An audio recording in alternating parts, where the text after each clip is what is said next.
Dota 2 will have over 100 heroes, each with unique abilities. Each game is 5 versus 5, with a key strategy revolving around the creation of an optimal team combination and team synergy. There are lots of heroes to play, but there are heroes that are better fit for a first experience. For example, Lich, who I will use in this tutorial, Lion, Sven, Dazzle, or perhaps Tidehunter. Whatever you do for your first game, do not pick Anti-Mage. Anti-Mage is a carry hero, which requires a lot of babysitting from other members of your team, and isn't effective until later in the game. As a new player, unfortunately there are heroes like him that are not suited for your first experiences with Dota 2. Heroes have different roles, as noted in their profiles. A hero's abilities contribute to their niche in the team. Hero roles include carries, initiators, gankers, supports, and pushers. I will explain more about what those mean later.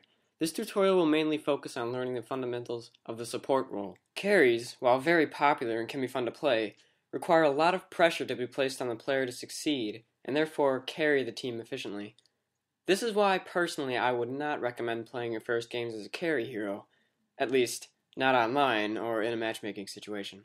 Learning to play the support role is one of the most crucial aspects of Dota 2, and one of the most fun. It best conveys the notion of starting the game off on the right foot as a team player. If you want to try a new hero, play a game with the bots to get the hang of how the hero's abilities work, and how they synergize with items. You can start up a game with bots like this. This is the map's layout. There are 3 lanes: top, middle lane, and bottom lane. Each team starts on the opposing side of the map, Radiant and Dire. The object of the game is to wipe out the opposing team's Ancient, located within their respective bases. Each lane has different levels or tiers, with towers placed at intervals along the lanes that act as a defense for your side of the map, whichever that may be. Your team of 5 heroes must succeed in destroying the enemy towers and besting the opposite team in victory by destroying their Ancient. Now, to demonstrate. Lich is a great, well-rounded support hero, which makes him a great starting point. From the frozen pool, I rise. Prepare for battle. As soon as you spawn, take a few moments to read through and familiarize yourself with your hero's spells. Get an early sense of how you could use them together strategically. Take note of things like mana costs, cooldowns, and how your abilities change as you level them up, or how they scale. I'll get more into detail about this later. Also, it's probably a good idea to let your teammates know, either through text or voice chat, that you're new to the game. The teams that are most fun to play with are coordinated, helpful, and accommodating. Top lane and bottom lane are commonly called side lanes. Conventionally, you'll see a team configuration of 2 heroes at top, 1 at mid, and 2 at bottom. As a new player, however, I wouldn't recommend going mid solo for now. Going mid requires some extra awareness that will be addressed later. The lanes in green here are considered that team's safe lane, and the ones in red are that team's danger zone. The reason for this is because, if you take bottom lane as an example, Radiant can use the jungle to stage ganks or ambushes if Dire players move too far down that lane. Therefore, positioning is key. Therefore, top is Dire's safe lane, and bot is Radiant's safe lane. Another tip is to be aware of your minimap. It's your prophetic friend. Check it from time to time. Dire's Ancient is opposite to Radiant's. Both Ancients are guarded by 2 towers which fire upon any enemy entity that comes within range. Do not underestimate a tower's range. Elevation and Fog of War, or the map's hidden bits, are map elements that become familiar with practice.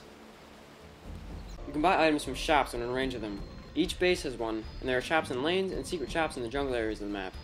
Secret shops have unique items. Stick to the suggested items to become more familiar with item strategies. As a support hero, there are staple items that you should purchase and associate with your role. Conventionally, support heroes purchase a courier, which players can use to ferry items to them while in battle.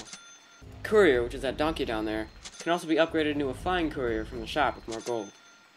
Notice that there's a text search in the shop, which can be your best friend. If you're playing the support role, buy the regular courier at the start of the game, and upgrade it when you can afford it later. Just hit the shop button wherever you are, and buy the upgrade. The courier will automatically upgrade from there. Familiarize yourself with your Q, E, D, and F keys, as they are the primary keys used with the courier. Be careful with ferrying the courier around the map. He can be killed. The courier can be used by anyone on your team, so try to pay attention to when it is in use by another team member. When you buy something from outside of shop range, that purchase goes into your stash, where your courier can take it and give it to you at any time. Waves of creeps spawn regularly and march dutifully across each of your lanes. Last hitting and killing enemy creep gives you gold and experience. The act of last hitting and killing creep is called farming. Your creep and the enemy creep meet at some point in the lane and stop to fight each other.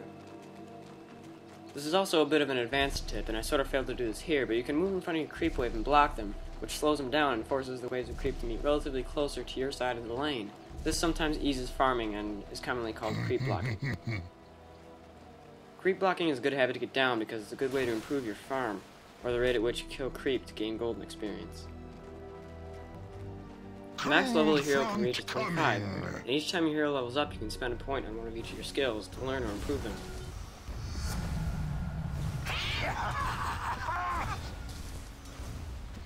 Over the course of the game, the max amount of times you'll be able to level up your hero is 25 times. Each time you level up, you can either improve one of each of your hero's abilities, or you can improve your hero's stats, which improves the hero's strength, agility, and intelligence. It's important to note that each time your hero levels up, it already gains a stats boost, regardless of if you chose to improve abilities or stats. Choosing to level stats further improves them on top of this bonus. Each type of stat, strength, agility, and intelligence, each measure your hero's ability to do various things. Each hero has a natural affinity for one of each stat, but keep in mind that those stats do not determine the roles of the hero. For example, strength heroes don't always play the tanky role, and so on. It might be a good idea to become familiar with what each trait does for your hero. For each point a hero has in strength, their max HP increases and their health regeneration increases. Heroes with an affinity for strength also gain additional attack damage for each point in strength. For each point a hero has in agility, their attack speed increases slightly and their armor increases, which reduces physical damage done to them. Heroes with an affinity for agility gain additional attack damage for each point in agility. For each point in intelligence, a hero's max mana increases and their mana regeneration increases slightly. Keep in mind that mana is what heroes use to cast spells. Heroes with intelligence affinity also gain additional attack damage for each point in intelligence that they have. Notice that each point used in a hero's stat specialty increases their attack damage. When you level up, I recommend that you generally invest skill points to improve your abilities instead of focusing on stats until later on in the game. It's usually best to improve your abilities when you can, and I'd stick to doing that for the time being. On a side note, my ability keys are bound to Q, W, E, and R. Keep in mind that you can rebind these keys in the option menu to whatever you prefer. Wind. Try to time your auto attacks. Getting the last hit on a creep kill grants you the golden XP that you need. It's normal if you don't land each last hit perfectly, but it's hard to do. A good habit to pick up is denying your own creep. You deal the last hit on your own creep to keep enemy heroes from gaining golden XP, and it's great for controlling your opponent's farm. Attacking an enemy hero around their creep will cause their creep to refocus their attacks on you, the aggressor, rather than continue on your own creep. This concept is called aggro. I'll bury you. Help out in team fights when your team needs you. Don't just keep on farming. Coordinate things with your team. Yes. Use consumable items to sustain yourself, such as tangles or clarities, to replenish your health or mana while you're in the lane. While you're in a danger lane on your team, play cautiously. Being on the other side of the river alone in a danger lane probably isn't a good idea. Mind your placement. Positioning is key. Venturing alone in enemy territory results in ganks, or group ambushes coordinated by team members, while an opponent is outnumbered or alone. This is why heroes with stuns, hexes, or silences are usually considered ganker heroes. Here's a demonstration of upgrading the courier. Arms for the dead.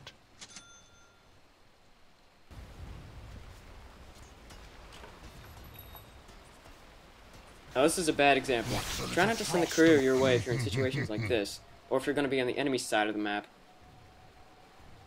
Cold death, I rise again.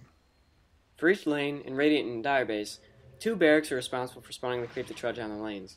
The melee barracks represent the melee creep, and the ranged barracks represent the spellcasting ranged creep. Each pair of barracks is guarded by a tower, shown here. The features of the lanes, the jungle areas, and the tower placement will become more rigid in your memory with more gameplay experience. When destroyed, towers also provide the enemy with golden XP. You can deny towers that have low health to prevent this. There's a lane shop.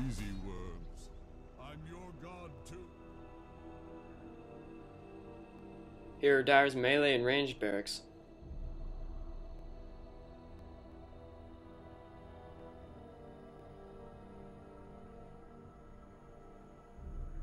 The destruction of Dire's barracks, and of Radiant's barracks, do not prevent the creep waves from spawning there, Instead, the destruction of, say, the Dyer's ranged barracks will conversely make the Radiant's ranged creep stronger.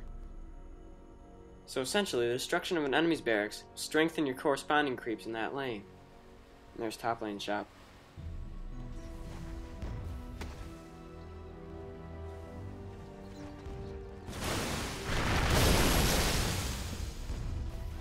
Also familiarize yourself with where the secret shops are located.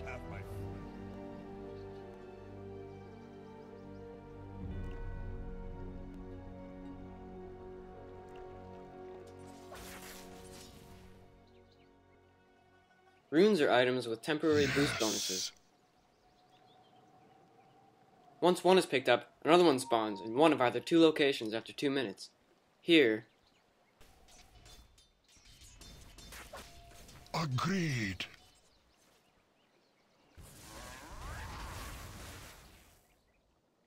A chill wind. and here. Heroes at mid commonly factor runes into their strategies, though it's not a bad idea to keep them in mind while in the side lanes. Wards are staple items for the support hero.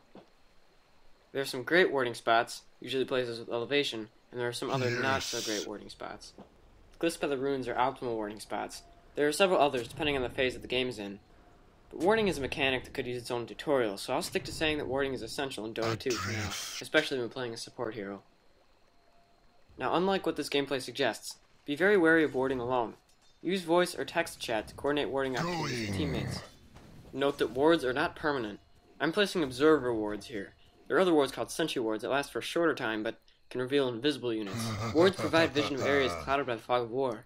The map cycles through daytime and nighttime periods, and at night, vision around your hero is reduced. Because of this, ganking is a lot more viable at night. When a ward or a hero has true sight, that means it can see invisible units that are nearby. Towers and ancients have this feature inherently. Your bottom tower has fallen.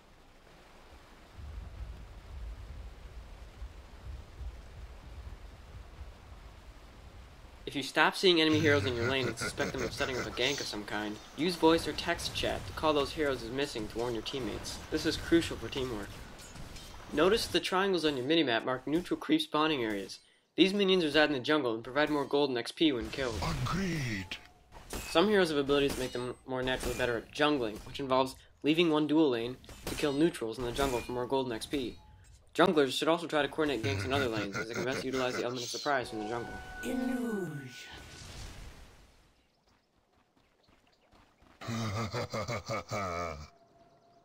This is where Roshan spawns. It usually takes the whole team to take him down, so coordinate opportunities with teammates to gang up on him. The best time to try and take him out is when the enemy team is forced on the defense, and is busy licking their wounds. When killed, Roshan drops the Aegis, which one player can pick up to keep in their inventory. Next time that hero dies, it will resurrect himself on the spot and the Aegis will use itself. Roshan will spawn here 10 minutes after he was killed. Now, some items have active abilities, meaning they can be activated to toggle or receive a momentary bonus. This is why it's a good idea to move items in your inventory to slots that you prefer them in. I've got my inventory slots keybound to 1 through 6 respectively. This is all up to preference, but the items I use most I tend to put in the inventory slots bound to 1 and 2 and so on. I sort the items in ascending order based on how frequently I believe I will need to activate them. I'm using the QWER ability key setup, so I can simply tap 1 to take advantage of the phase boots bonus. Another great feature to use when buying items is the quick buy box. You can drag the item that you want like this. It'll place what you need to build that item in the box, so you can just quickly right-click to buy the items after the heat of battle. Yes. As always, watch where you are on the map. Never push this far in a lane on your own. This is an intentional example of bad positioning. Try and coordinate pushes like these with teammates, because this close to the Dire base, as a Radiant player, you're a pretty tasty victim for a gank. Engaging in battles where you'll be outnumbered will just simply give the enemy more XP and gold by killing you. This is a bad idea. Stay frosty. Temperature. Another essential consumable item you should have at least one of in your inventory at most times, regardless of your hero role, are Town Portal Scrolls.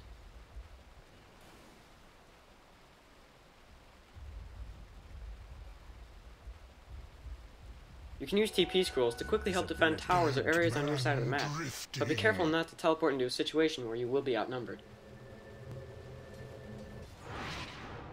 They are so essential, in fact, that Valve decided to place a space to buy them right in the quick buy box there. It's best to start consistently having these after the early game, and when you can afford them. Never forget that the Watch tab on the main menu is another one of your best friends. Watching games are great for discovering new item strategies, skill strategies, and developing team coordination. Now there's an infinite amount of depth in Dota 2 beyond just the essentials of the game, but hopefully this video will lay the groundwork for introducing those fundamentals of the game. So now go ahead and play with your friend, watch games with your friend, or do it all on your lonesome to your heart's content. Doesn't matter. All that matters is keeping a positive mindset while in the game, and just remember that the core of the experience is having fun. Everyone can Dota, and you can Dota too.